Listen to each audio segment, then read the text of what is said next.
પાલકના ગોટા બનાવવા માટે આપણે એક વાટકી પાલક લઈ લીધું છે, ઝીણું કાપેલું, એ એડ કરી લઈશું. તીખા મરચાં 3 થી 4 કાપેલા લીધા છે, એ એડ કરી લઈશું. અને આદુ અને લસણની પેસ્ટ લીધી છે, એ એડ કરી લઈશું. કોથમીર લીધી છે, અડધી ચમચી મરી પાવડર, 1 ચમચી સફેદ તલ એડ કરીશું.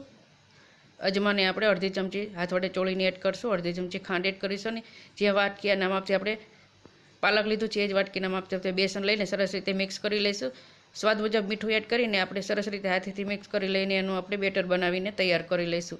તો હવે એમાં અડધી ચમચી જેટલા સોડા એડ કરીશું અને એક્ટિવ કરવા માટે અડધા લીંબુનો રસ એડ કરીશું. ઉપરથી ગરમ તેલ એડ કરીને સરસ રીતે એક જ ડાયરેક્શનમાં હલાવીને આપણે સરસ રીતે તૈયાર કરી લઈશું ખીરું. તો હવે ગોટા તૈયાર કરી લઈશું. તો તેલ આપણું ગરમ થઈ ગયું છે, સમય એટલા ગોટા આપણે ઉતારી લઈશું. અને ઉપર તો આવે ગોટા તળાઈને એટલે આપણે એને પલટાવી લઈશું અને સરસ રીતે બંને બાજુથી ફેરવીને આપણે ગોટા તૈયાર કરી લઈશું. તો ગરમા ગરમ ગોટા બનીને તૈયાર છે.